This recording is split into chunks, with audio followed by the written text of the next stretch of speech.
여러분, 사람은 이 심리적인 존재입니다. 그래서 어떻게 결심하느냐에 따라서 상당히 많은 부분이 바뀝니다. 그래서 아무리 어렵고 힘든 일이 있어도 정말 결심을 하고 또 자기를 관리하고 또 어려워도 어떤 열심을 내어서 일을 하다 보면 문제를 돌파하고 또 일을 성취하고 이루는 그런 일들이 있습니다. 그래서 사람들은 야, 맞아. 정말 이게 적극적인 이 사고방식이 중요해. 또 어떤 긍정적인 마인드를 가지고 사는 것이 중요해. 이렇게 사람들이 이야기를 합니다. 여러분, 부정적인 어떤 태도보다는 어떤 일을 만났을 때 긍정적인 태도를 갖는 것이 훨씬 문제를 풀 가능성이 많습니다. 그래서 적극적인 사고방식, 긍정적인 그런 태도는 삶을 굉장히 많이 개선시킬 여지가 많습니다.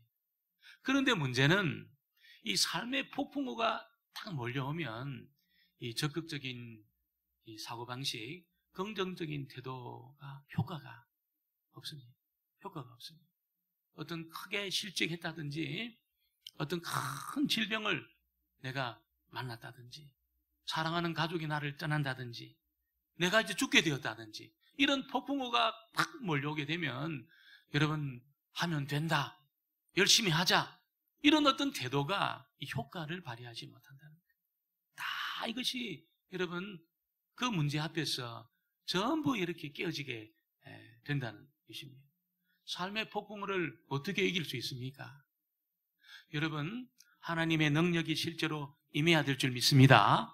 하나님의 능력이 실제로 내 삶 가운데 임하고 하나님의 사랑이 실제로 내 삶 가운데 부어지게 될 때 여러분, 그 사람은 어떤 종류의 삶의 폭풍우를 만난다 하더라도 그것을 이겨낼 수 있습니다. 돌파할 수 있습니다. 오늘 우리가 읽고 있는 이 빌립보스에 등장하는 사도 바울은 엄청난 이 폭풍우를 만났습니다. 감옥과 이 죽음이라는 폭풍우가 그에게 몰려왔습니다. 여러분, 그런데 그 감옥과 죽음이라는 폭풍우를 이겨냈습니다. 어떻게 이겨냈을까요? 감옥에 갇혀 있는 사도 바울에게 실제로 하나님의 능력이 부어졌습니다. 실제로 하나님의 그 평강이 부어졌습니다. 그래서 사도 바울을 가득 채웠습니다. 이 은혜의 용량을 가득 채웠습니다. 그 영혼을 가득 채웠습니다. 여러분, 그때 이 감옥이라는, 로마 감옥이라는 폭풍우가 바울을 넘어뜨리지 못했습니다. 죽음이라는 그 엄청난 폭풍우가 몰려왔지만 사도 바울을 무너뜨리지 못했습니다. 바울이 감옥에서 경험한 게 뭡니까? 여러분, 이 감옥보다 훨씬 크신 그리스도가 있다는 것을 알게 되었습니다. 주님 안에 머물러 있으면 감옥도 그를 가둘 수 없다는 것을 알았습니다. 왜냐하면 주님 안에는 어마어마한 능력이 담겨 있고 하나님의 모든 복이 주님 안에 다 있었습니다. 그래서 바울은 오늘 첫 번째로 그리스도 안에 은혜가 있으므로 빌립보 성도들은 그리스도 안에 머물러라, 이렇게 권면을 하고 있습니다. 1절에 보니까 그러므로 그리스도 안에 무슨 권면이나 사랑의 무슨 위로나 성령의 무슨 교제나 긍휼이나 자비가 있거든. 이 말은 혹시 있으면 그런 뜻이 아니고 있다는 겁니다. 주님 안에 그런 하나님의 위로가 있습니다. 하나님의 권면의 말씀이 있습니다. 성령의 교제가 있습니다. 하나님의 위로와 긍휼이 있습니다. 바울이 그것을 실제로 경험했다는 거예요. 그래서 내가 그리스도 안에 있는 것처럼 너희도 그리스도 안에 있으라는 것을 우리에게 도전하고 있습니다. 여러분, 사람이 정말 가지고 있는 그것 위에 자리를 펴고 살 때 여러분, 그냥 겉으로 볼 때는 잘 사는 것처럼 보여요. 또 그가 경험했던 그런 일들을 통해서 그렇게 인생을 나름대로 이렇게 꾸리며 살아가는 것을 볼 때 잘 사는 것처럼 보여요. 그런데 어떤 문제에 딱 맞닥뜨리게 되면 그것이 효력을 발휘하지 못합니다. 그것이 어떤 능력을 발휘하지 못합니다. 사람은 여러분, 자신이 이 땅을 살아가면서 모아놓은 그것으로 이렇게 안전을 확보할 수 없어요. 내가 가지고 있는 어떤 그 권력으로 아무리 성을 쌓아도 안전을 확보할 수 없습니다. 그 모든 것을 다 무너뜨리는 삶의 폭풍우가 딱 기다리고 있기 때문에 내가 아무리 안전장치를 만들고 내가 내 권력과 힘으로 성을 쌓는다 하더라도 나를 지켜낼 수 없다는 것입니다. 언제 나를 지킬 수 있습니까? 여러분, 문제보다 크신 하나님, 삶의 폭풍보다 더 강하신 그리스도, 그 그리스도 안에 내가 머물러 있을 때 나를 지킬 수 있습니다. 그래서 바울은 그리스도 안에 하나님의 모든 위로와 하나님의 그 권능과 그 그리스도 안에 하늘의 복이란 복은 다 있기 때문에 너희들이 그리스도 안에 있을 때 너희 자신을 지킬 수 있고 삶의 폭풍을 이길 수 있고 감옥도 죽음도 나를 무너뜨리지 못한 것처럼 너희들 그리스도 안에 머물 때 어떤 것도 너희를 무너뜨릴 수 없다는 것을 바울이 우리에게 알려주고 있는 것입니다. 여러분, 오늘 저와 여러분이 이 말씀, 이 권면의 말씀을 듣고 맞아, 내가 그리스도 안에 머물러 있는 것이 나를 가장 안전하게 지킬 수 있는 거야. 여러분이 가지고 있는 그것으로 내 인생의 안전한 장치를 구축하지 마시고 여러분, 주님 안에 바울처럼 머물러 있게 되기를 주의 이름으로 축원합니다. 하늘의 모든 신령한 복과 우리 영혼을 지켜낼 수 있는 그 은혜가 그리스도 안에 있기 때문에 저와 여러분이 그리스도 안에 딱 머물러 있으면 여러분 삶의 폭풍과 몰려와도 여러분이 여러분 자신을 지킬 수 있다는 것입니다. 오늘 두 번째는 바울이 빌립보 성도들에게 자신처럼 주님 안에 있는 자처럼 마음을 같이 하고 다른 사람과 한 마음을 품으라 이렇게 권면하고 있습니다. 2절에 보니까 마음을 같이하여 같은 사랑을 가지고 뜻을 합하며 한 마음을 품어 그렇게 권면합니다. 우리가 예수 믿고 하나님의 성령이 우리에게 부어지게 될 때 일어나는 변화가 뭡니까? 다른 사람이 내 마음에 들어와요. 다른 사람이 존귀하게 보입니다. 여러분, 중생하고 거듭난 사람의 특징입니다. 하나님의 사랑이 여러분 부어진 사람의 특징입니다. 다른 사람이 귀하게 여기집니다. 그 사람이 굉장히 가치 있게 여기집니다. 그래서 그 영혼의 가치를 알기 때문에 복음을 전하지 않으면 견딜 수 없는 마음이 있습니다. 그 사람이 존귀하기 때문에 그 사람을 존중해 준다는 겁니다. 이거는 여러분 거듭나지 않으면 하나님의 성령이 부어져 가지고 중생하지 않으면 이게 안 되는 거예요. 중생하지 않은 사람도 다른 사람 인정합니다. 어느 선까지는 인정합니다. 그러나 그 마음 깊은 곳에 어떤 마음이 있습니까? 네가 아무리 잘나도 나보다는 못해 이런 마음이 있어요. 내가 네보다 낫지 이런 마음이 있어요. 그래서 여러분 이게 근본적으로 이게 화합이 안 돼요. 같은 마음을 품을 수가 없다는 것입니다. 그런데 여러분 예수를 믿고 중생하면 어떻습니까? 하나님의 사랑이 들어옵니다. 하나님의 사랑이 성령과 함께 들어옵니다. 여러분 성령과 함께 들어오는 이 사랑이 여러분 나를 다 치료합니다. 이 모난 것을 다 다룹니다. 상처를 다 고쳐냅니다. 그래서 어떻게 합니까? 나를 존귀하게 만듭니다. 존귀하게. 너무나도 존귀하게 만듭니다. 그래서 더 이상 나를 포장하거나 어떤 가면을 쓰거나 나를 방어할 필요가 없는 겁니다. 너무나도 내가 존귀해졌기 때문에 무슨 가면을 쓸 필요도 없고 여러분 나를 방어할 필요도 없고 혹은 나를 포장할 필요가 없다는 것입니다. 가득 차 있습니다. 이 은혜의 용량이 그 사람에게 가득 차 있습니다. 그래서 그 사람을 인정해도 문제가 없어요. 그 사람을 여러분 마음을 같이 해도 문제가 없어요. 그 사람을 높여주고 존중해줘도 문제가 없어요. 내가 안 찬 사람의 특징은 뭘까요? 인정이 안 되는 것이요. 높여줄 수가 없는 겁니다. 잘 되는 것에 대해서 이게 박수 쳐줄 수가 없는 겁니다. 여러분, 누구 집 아이가 서울대 갔다더라. 누구 집에는 참 이렇게 무슨 이 굉장히 큰 대기업에 입사했다더라. 누구 집은 큰 집을 이렇게 가졌다더라. 기분이 별로 안 좋아요. 기분이 별로 안 좋아요. 그런데 여러분, 하나님의 사랑이 이렇게 딱 들어와서 나를 치료한 사람의 특징은 뭡니까?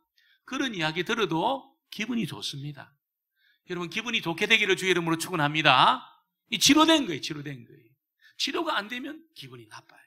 기분이 나빠요. 혹시 여러분 가운데 주변에 어떤 지체들로부터 좋은 소식이 들려지는데 이게 기분이 별로 안 좋아요. 그러면 여러분 치료가 아직 안 된 겁니다. 치료. 근데 그 좋은 소식을 들었는데 나도 기뻐요. 나도 기쁘고 기분이 좋아요. 그분은 하나님의 사랑이 들어와서 치료된 겁니다. 치료된 겁니다. 여러분, 그래서 하나님의 사랑이 들어와서 나를 존귀하게 만들기 때문에, 너무나 존귀해졌기 때문에, 내 상처가 다 치료되었기 때문에 그 사람을 인정해줘도 괜찮습니다. 그 사람과 함께해도 괜찮습니다. 여러분, 교제해도 괜찮습니다. 나를 나보다 낫게 여기도 괜찮습니다. 괜찮습니다. 이런 공동체 안에 하나님이 임재하십니다.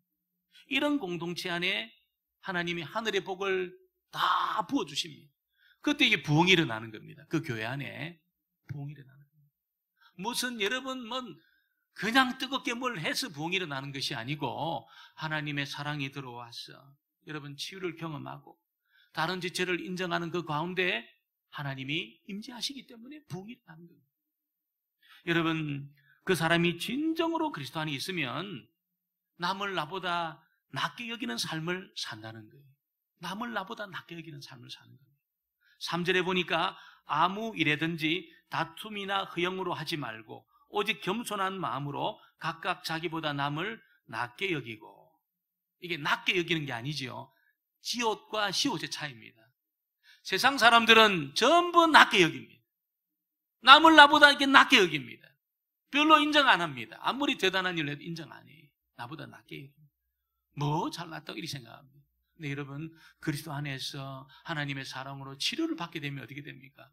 남을 나보다 낫게 여깁니다. 인정합니다. 인정합니다.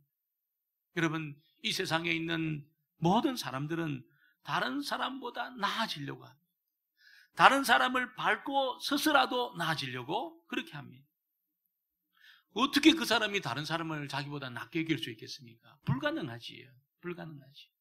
다른 사람을 나보다 낫게 여기려면 먼저 인정이 돼야 됩니다. 인정이. 그 사람에 대해서 인정이 되어야 가능합니다.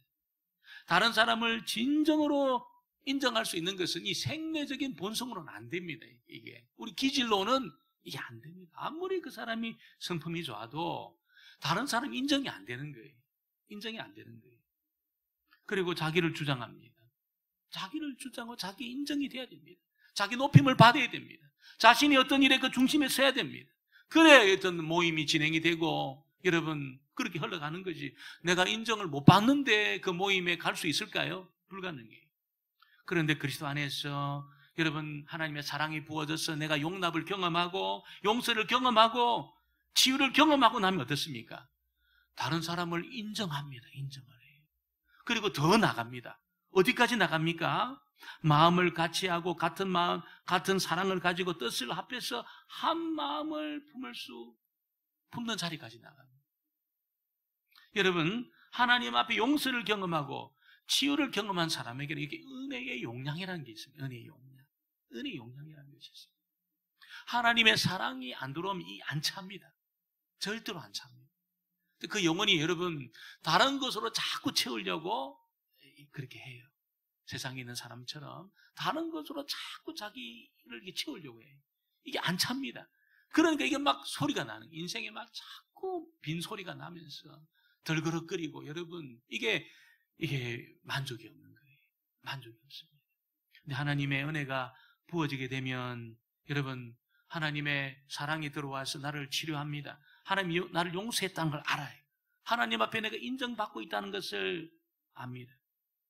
그래서 다른 사람을 인정하고, 여러분, 내가 주님 앞에 용서받은 것처럼 다른 사람 용서하는 자리로 나간다는 것이죠.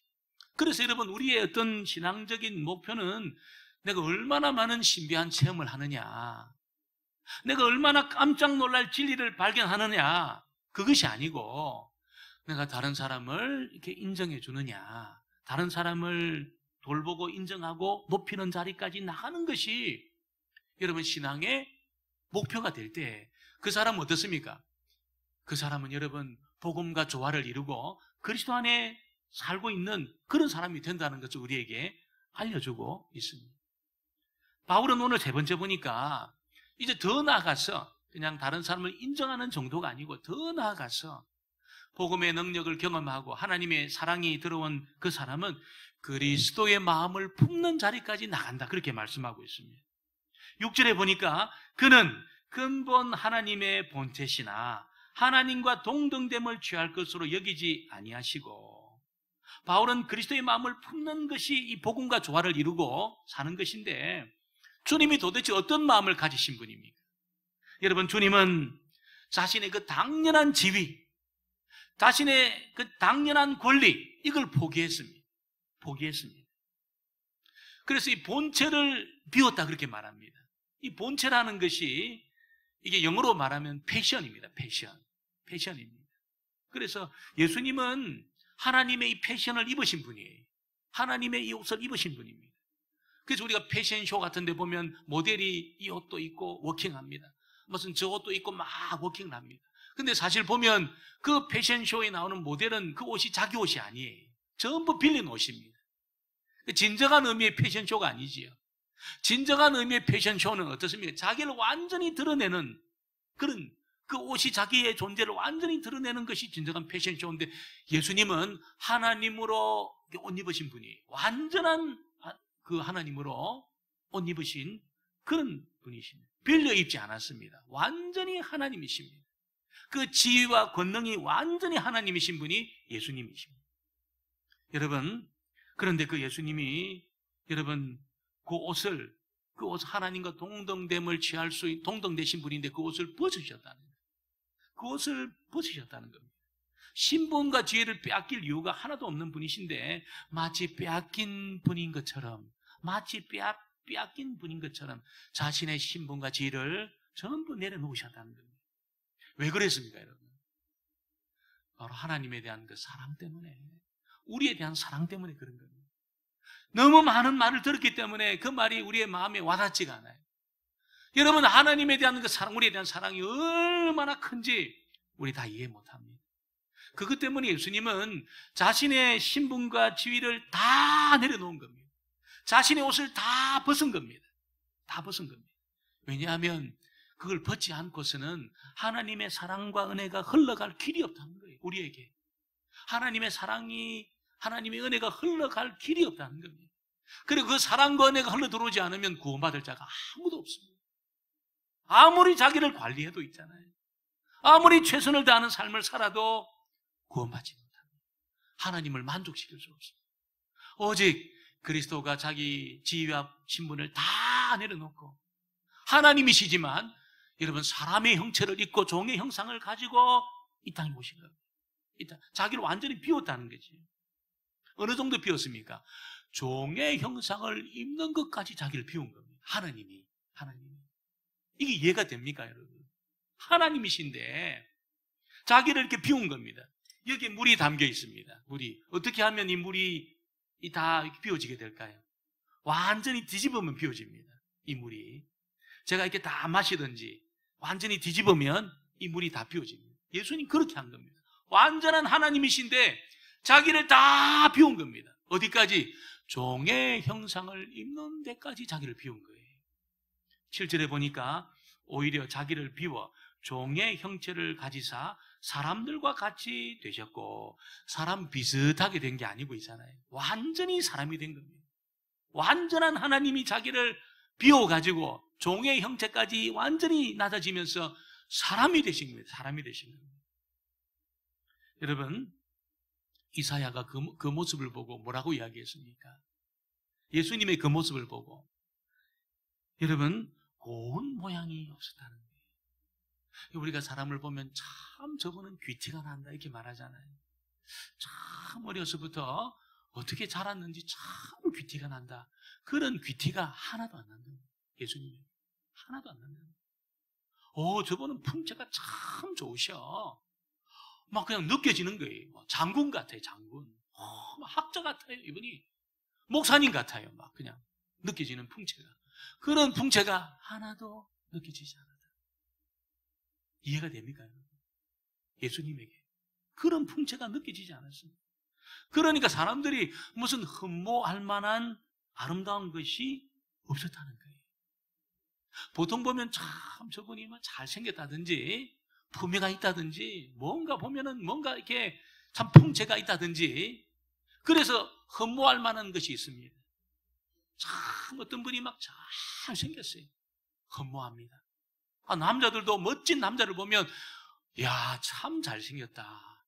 그 다니엘 있잖아요. 다니엘 헤니인가요? 잘생겼어요. 저도 영어로 이름이 다니엘입니다. 다니엘. 저도 다니엘이에요, 여러분. 제가 외국 나가면 제가 잉글리시 네임이 다니엘입니다. 이 다니엘하고 저 다니엘이 달라요. 그 TV에 나오는 그 다니엘 달라요. 사람이 여러분 잘생겼어요. 남자가 봐도 잘생겼어요. 잘생겼어요. 예수님은 어떻습니까? 흠모할 만한 것이 하나도 없었어요. 지나가면 있잖아요. 못 알아본다는 거예요. 지나갔는데 못 알아봐, 예수님을. 여러분, 이해가 됩니까? 여러분, 빛나는 것이 하나도 없는 그런 모습. 완전히 종의 자리까지 낮아진 겁니다. 지나가는데 못 알아봐요.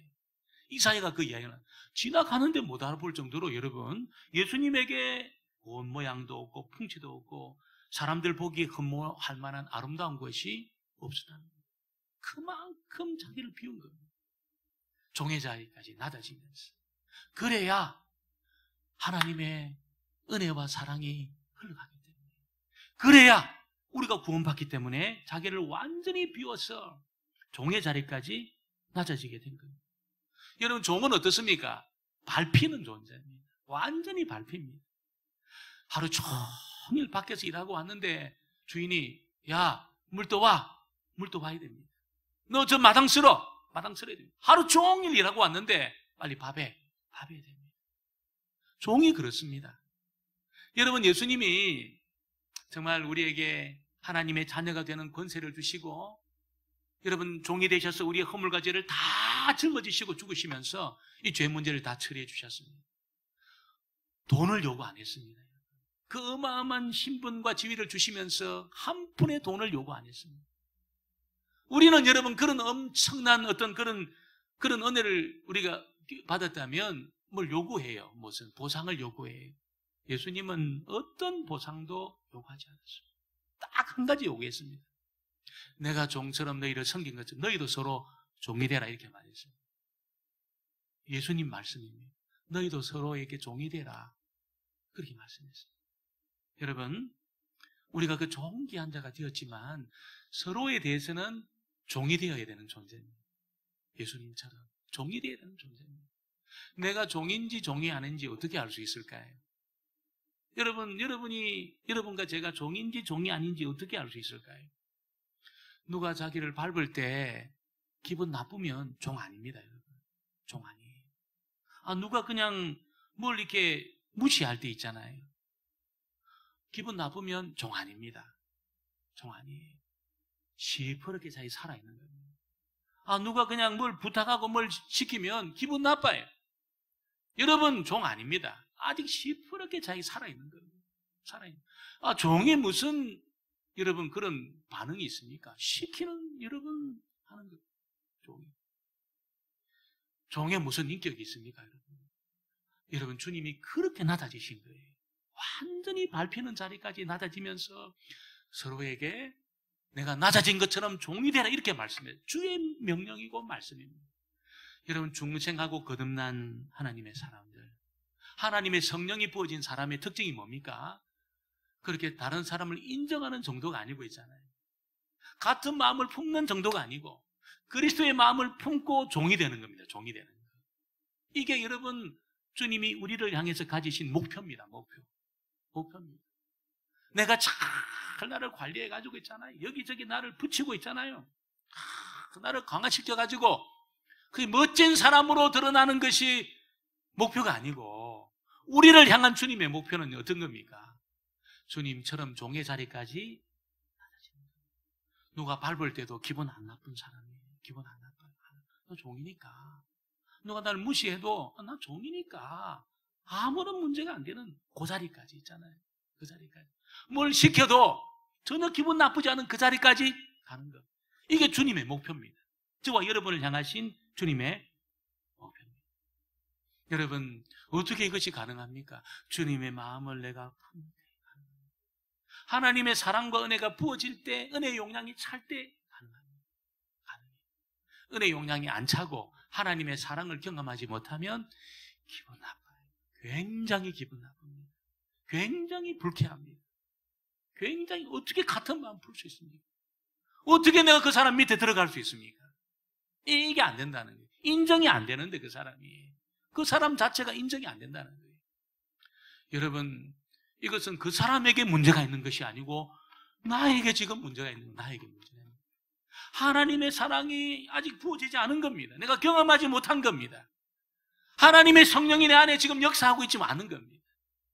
여러분, 그렇게 역사하고 그의 사랑이 들어와서 나를 만지고 치료하기 시작하면, 여러분, 물론 내가 기도를 많이 하고 있잖아요. 말씀도 많이 보고 그것도 중요하지만 그것이 시금석이 아니에요. 뭐가 시금석입니까, 여러분? 다른 사람이 인정이 될 때, 인정이 될 때, 인정이 될 때, 그 사람이 존귀하게 보여지게 될 때, 참 저분이 귀한 분이다. 이렇게 여러분, 내가 인정이 되는 그 자리에 딱 들어가는 순간에 여러분, 하나님의 사랑이 그 사람에게 이미 여러분 그 은혜의 용량을 다 채워놓은 거예요. 채워놓은 거예요. 주님의 목표가 그겁니다. 그거예요. 무슨 신비한 은혜를 체험하는 것이 아니고 있잖아요. 무슨 깜짝 놀랄 진리를 체험하는 것이 아니고 하나님의 사랑이 부어져서 하나님의 성령이 내 속에 역사함으로 여러분 내 상처를 다 치료하고 은혜의 용량이 차서 다른 사람을 인정해도 아무런 문제가 되지 않는 상태. 내가 다른 사람 밑에 들어가도 누가 나를 밟아도 아무런 문제가 되지 않은 상태. 이것이 주님이 우리를 향해 가지고 있는 목표라는 것입니다. 목표라는 것입니다. 여러분, 그런 자리까지 갈 때 하나님이 임재하세요. 하나님 임재하세요. 그 사람에게 임재하세요. 하나님의 은혜가 다 흘러 들어오게 되어 있습니다. 하나님의 은혜는 여러분 마음을 높이는 자에게 가지 않습니다. 절대로 가지 않습니다. 하나님의 은혜는 마치 물처럼 아래로 흘러갑니다. 어디로? 가장 낮은 곳으로 흘러갑니다. 가장 낮은 곳으로. 거기로 은혜가 막 흘러갑니다. 하나님의 축복이 막 흘러갑니다. 여러분, 이것을 보면 우리가 하나님 앞에 얼마나 낮아져야 되는지 완전히 종과 같이 낮아지고 누가 밟아도 낮아지고 나는 종이다 이렇게 인정되게 될 때 여러분, 그러면 하나님 내 인생은 완전히 끝나는 거 아닙니까? 여기저기 하나님이 들이받고 완전히 고물 만든 거 아닙니까? 그렇지 않습니다. 그렇지 않습니다. 주님이 그 인생을 탁 잡고 여러분 경영하시는 겁니다. 운전하시는 겁니다. 기가 막히게 그 인생을 끌고 가는 겁니다. 기가 막히게 그 인생을 여러분 경영하시는 것입니다. 하나님의 은혜란 은혜가 다 부어지는 거예요. 은혜 용량이 그 인생 위에 딱 차는 겁니다. 차는 겁니다. 그때 여러분 부흥이 일어납니다. 그 사람의 인생에 부흥이 일어나고 그런 성도가 모여서 마음을 같이 하는 그 교회에 부흥이 일어나는 겁니다. 무슨 하늘에 불이 떨어져 부흥이 일어나는 것이 아니고 마음을 낮추고 다른 사람을 인정하고 있잖아요. 내가 종이 되어지는 자리까지 딱 들어가게 될 때에 하나님이 오시기 때문에 부흥이 일어나는 거예요. 하나님의 은혜가 그 사람에게로 그 교회로 흘러가기 때문에 부흥이 일어나는 것입니다. 오늘 저와 여러분이 이 말씀을 주님의 음성으로 꼭 들으시고 주여 하나님의 은혜가 부어지기를 원합니다. 하나님의 사랑이 들어와 내 영혼을 치료하시고 은혜의 용량을 채워주시기를 원합니다. 꼭 그렇게 여러분 주님 앞에 기도하심으로 은혜의 용량이 가득 차 흘러넘침으로 여러분 다른 사람을 인정해도 아무런 문제가 되지 않는, 내가 그 사람의 종이 되는 자리까지 나아가도 아무런 문제가 되지 않는 하나님이 가장 기뻐하는 저와 여러분 되어지기를 주의 이름으로 축원합니다.